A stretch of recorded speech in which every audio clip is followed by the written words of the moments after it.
My right hand can lift. My right hand can do anything. My right hand could not break the bubble today, but we made top 8.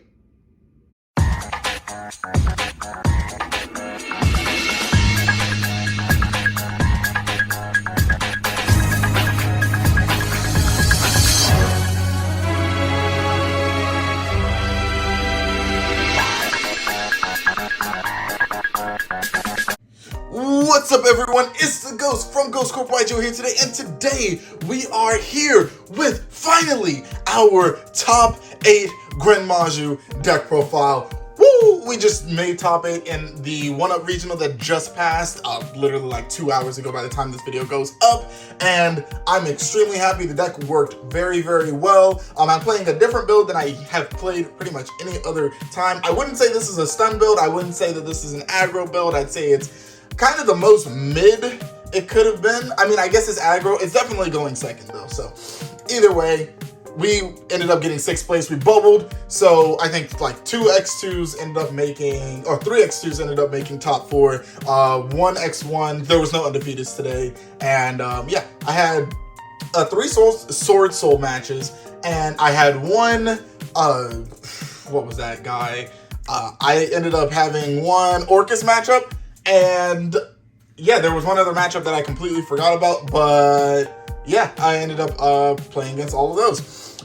Sword Soul was pretty simplistic in how to go ahead and handle it, but sometimes we just didn't see the hands, so it's whatever. But the main thing that happened today that ended up helping me get, you know, top 8 was I actually was reading my opponent's cards, or having them read it to me, considering it was a remote duel event. And where did I learn to read? At Duelist Academy. Links to that are in the description below. If you want to learn how to read and hopefully do better than I can and not bubble, you can go ahead and use that link. Sign up for Duelist Academy. There's different tiers, so you can get coaching if you would like, or you can just join the Discord. That's usually also very, very good. I haven't had coaching in a while, actually. I should probably go and check on that. But either way, yeah, you can use those links in the description below to go ahead and join Duelist Academy. But the only reason I was able to read my opponent's cards were because I had my frames from Jade Black, our sponsor. All you got to do is use that link in the description below. Use code GHOSTCORP10 for 10% off your order. You can get blue light blocking frames, which is great when you're doing remote duels. You can get prescription frames, which is great because, you know, being able to see cards means you're able to at least read them, and you can get some sunglasses, so when you end up, you know, winning or topping an event, you can flip tables just like Trip Gaming and go, yeah, let's go, just like him in style. So again, you can use those links in the description below. Costs you pretty much nothing for the, you know, extra product or anything, but it also supports us directly, so we can give away a lot of cool and interesting stuff and upgrade our camera quality and all the different things on the channel. I have talked for a very, very long time.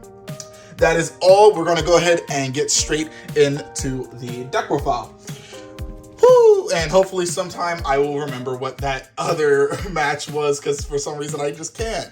Oh boy. Either way, so to start off, we play 3 GREN MAJU. It's a GREN MAJU deck, so yeah, 3 is probably optimal. Then we play 3 Gizmek. Yeah, it's 60 cards, so 3 is optimal here. You have the option of playing like 2 if you're playing like 40 cards, but in 60 cards you want to see this. It's actually something interesting I did with Gizmek today, which we'll get into later in the profile. And then we're playing 2 more basically GREN MAJUs, which are Eater of Millions. These came in very handy for not only Relinquished Anima, but just for, you know, sealing games, honestly. Especially if they imperm your Maju. Then for the dangers, we only play 3 Bigfoot, 3 Thunderbird. We cut the other ones for this build just because we're playing a little bit more. We started off playing a little bit more stun-like, and then we adapted it a little bit more because I thought not many people were going to make me go first if I lose the die roll. So, yeah. We're playing this Bigfoot. If we weren't playing this Bigfoot, we would have lost today. I'm just saying this art is the best art, and that's what caused us to win a lot, I guess. Thunderbird is also really good. Bigfoot pops face-ups, Thunderbird pops face downs. Doesn't matter if it's monsters or spell and traps. So yeah, they just help me clear the board and get bodies on the board for game.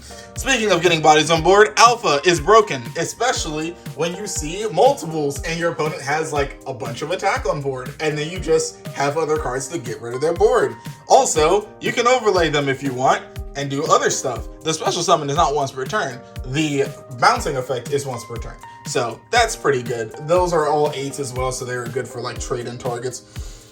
Then for more removal, we play 3 Kaijus and 1 Pankratops. I think I summoned Pankratops once, but the Kaijus just were like glued to my hand. They have very many different uses. Honestly, the Wind Kaiju was very great because actually it allows you to break Sword Soul's board by making a Super Poly target live. Because you're giving them this, and then you let them keep the Baron, and then you just go Super Poly and make Mud Dragon, which actually is funny enough. That's devastating, to be completely honest. Then we actually play some hand traps. We play 3 Shifter, and we play 3 Droll. So why do we play Shifter and Droll? Well, I expect that I'm not going to be able to kill my opponent in 1 turn. That usually does not happen. If I can, well, that's great. But I actually said, okay, well, if we go against Flunder, right? Well, and we know we're going against Flunder, we're probably siding out the Shifters for something else because they're already going to do that. And then we're just going to Droll them. And sometimes you don't see Shifter, and sometimes you don't see Droll. If you see both in the same hand, I mean, you just kind of wait, and you can use the Droll as a normal summon. It's completely fine, honestly, especially because it's a wind monster and a spellcaster. So a lot of the locks that happen, Droll kind of circumvents that. Shifter's kind of a brick in hand after like turn 1, but it also is a discard fodder, so it's whatever. We're not playing Allure in this build, so that's why I say it's kind of a brick in hand later. But yeah, no, we play both because it's valuable to play both, especially if they like call by your Shifter or gamma your Shifter. It's just like, okay, I guess I'm going to draw you then. Okay. Then for spells, we have 3 Pot and 3 Trade-in, and also 3 Triple Tactics. So I needed to draw cards. I didn't want to play Allure today because I also didn't want to get hit with Droll like always, like all the time. Trade-in was pretty good. I think I'd rather like play the cards that are better for Trade-in than play the cards that are better for Allure. Even though Trade-in you have to pitch its cost, it's still kind of better. Also just puts the Gizmek in Grave, which is very, very good. As well as Desires is just Desires. Tactics is also how you can seal games because you can just go ahead and take your opponent's big beater, and that's pretty much the game's kind of just over.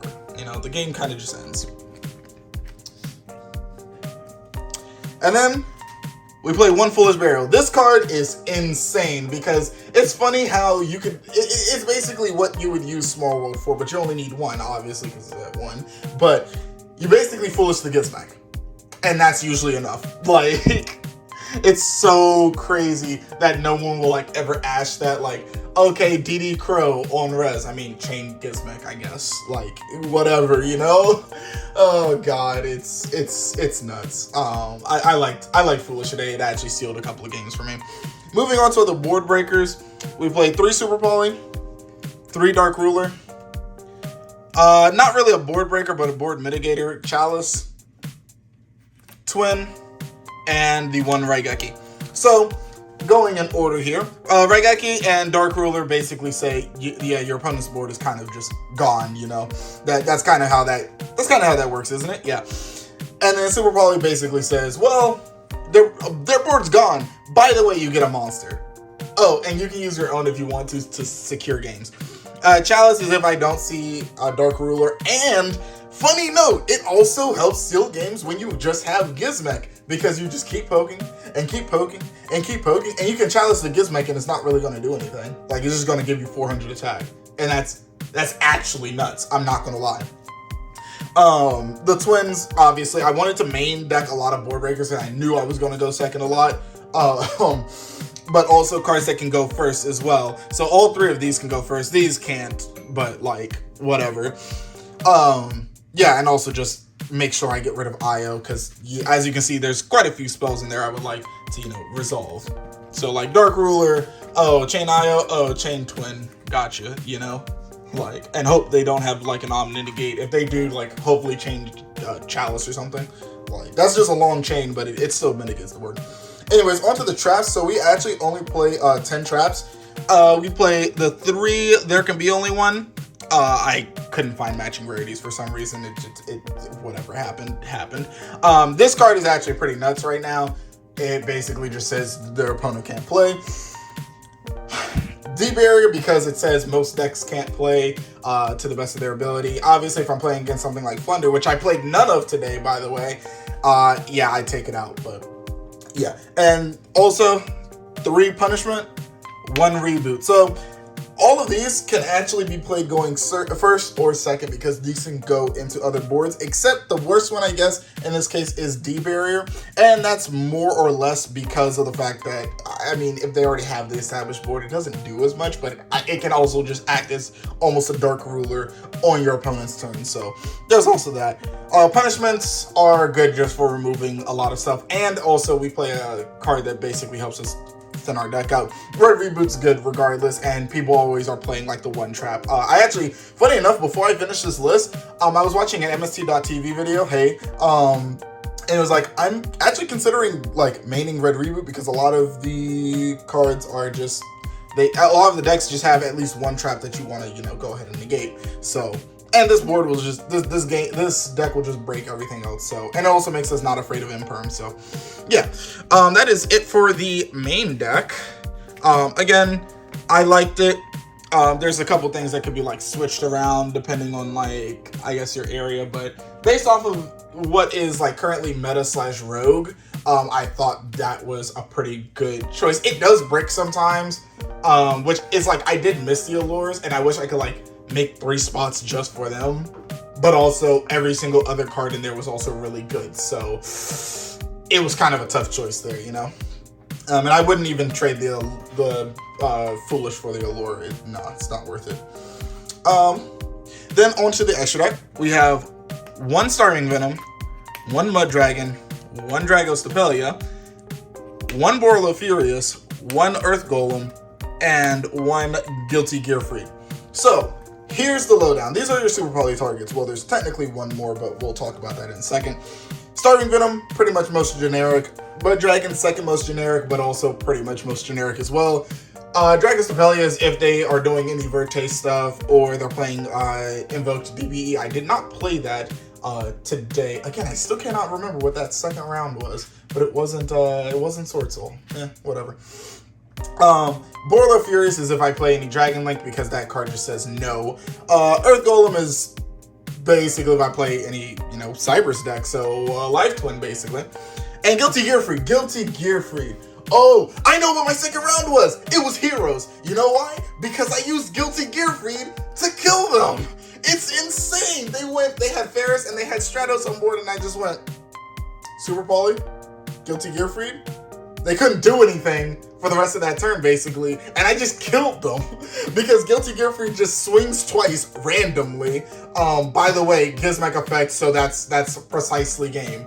Like, oh my god. Well, kind of. I think I ended up chalicing the Gizmek to make it 8k, if I'm not mistaken. But yeah, no, that killed them, and I was just like, and you can even chalice this, negate the chalice, and then pop a card. It's so crazy. Guilty Gearfried's nuts. I actually put it in there for DPE. DPE Baron, like, if those 2 are ever, like, anywhere at the same time, yeah, that gets rid of that. But, I mean, I guess this works against Heroes, too, and a lot of people are playing Heroes now, so, yeah.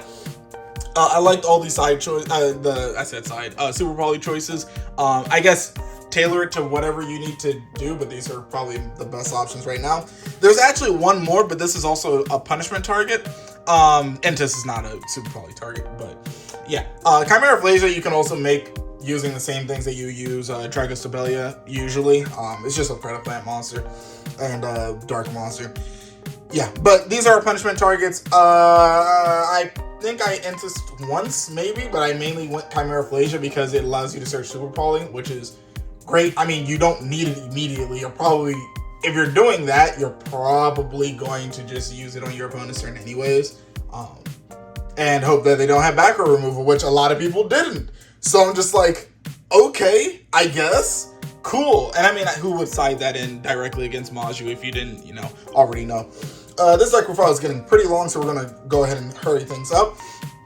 We're playing the one Dingirsu, the one Sanafond, and the one Zeus. This is basically our Zeus package. Dingirsu is actually nuts because you ever banish that Gizmek, you can just put it there and then have a big Zeus. I didn't go into Sanafond or Zeus at all today, but I don't think I needed to. That's it for the Exceeds. I'm not playing the Dragoulion package, even though I probably wanted to, because I'm on the punishment stuff. If I weren't on the punishment stuff, I'd probably play the Dragoulion package. Link monsters, we played the one Anima, the one Phoenix, and the one Zeraboros. Funny note, I didn't make Phoenix or Zeraboros today, but I probably could have. I wouldn't even put this in. I wouldn't even put access coded in as that either. But Anima was basically, no one played around the Anima. It was so funny, and plus I kept having a Kaiju, so yeah, Anima's nuts. But that's it for the extra deck. Side deck, we are playing 3 border. Which basically just makes the stun version happen. Speaking more of the stun version, we're playing 3 anti-spell. I never actually had to use the anti-spell, which is actually funny. Just because I didn't go against the invoked deck, which it does a little bit, but not as much as you want anyways. But yeah, and there was not that many people on specifically droplets. A lot of more people were on imperm today, which was actually pretty nice because I have responses to that. But yeah, so that was kind of that for the stun version. And then we had IDP, which also came in handy because I think I killed a Sword Soul player because I specifically had Mud Dragon, and then I had the IDP face down. I swung twice with Mud Dragon, and then the last time I swung with Mud Dragon, they went, okay, I'll still live, and I'm like, IDP, yeah, you're dead. On the Baron that was engraved because I broke that board efficiently. It was pretty good. Then ironically, we played 3 Lancia. Sometimes you play against Flunder and you just switch out the shifter for Lancia. I guess that's what you just do. I don't think any other deck you want Lancia over shifter, but whatever. Then we play our last one-ofs. We play Harpies because sometimes you just need extra, but I didn't want to put that in the main. We play 1 Called By because I didn't want that in the main either, considering we weren't trying to go first. It is good going second as well, which is actually funny. But I just wanted that around, but I didn't necessarily need it in the main. And the last card, the card that we did not use today, but we were prepared to if we needed to, in time, the one Ghost Sister and Spooky Dogwood. Don't ask me why I was playing that. I wanted to play Soul Absorption. I wanted to. But then I realized, what if they go first? Okay, activate a spell that says, I'm going to summon. I will chain this, and I will win. You're not going to burn. You're not going to kill me. You're not going to kill me. There's just no way. So, yeah. That it was there just in case I had to go into time, which I actually didn't take more than 20 minutes per match at all. I was done with my matches super early. That is actually it for today's video. Thank you for watching. If you like this video, go ahead and smash that like button and consider using that subscribe button, or consider hitting that subscribe button and tapping the notification bell so you never miss a new video. By the time this video goes up, it should still be Saturday. So come back tomorrow we're going to be doing our Burst of Destiny case tournament at Dreamless. I'm going to be judging, but we'll have stream. We won't have commentary this time around, unfortunately, but it is what it is. And if you want to purchase any of the cards shown in today's video or any of the other videos, go ahead and use that TCG player link in the description below. Costs you nothing extra and supports the channel directly so we can bring you more amazing content. Again, wanted to do another quick shout out to Duelist Academy, everyone from there, Jew Violet, all the Paulos that are in there, all the Sebastians that are in there, Ryan, thank you, big thank you for you. Oh, Diaz, cannot forget about you. Rob, yeah, definitely can't forget about you. Let's see, Rob, and then everyone in the Ghost Corp. Shout out to all of you. And yeah, that's it for today's video. Thank you for watching. This has been the Ghost from Ghost Corp YuGiOh, coming at you with my top 8 GREN MAJU deck profile.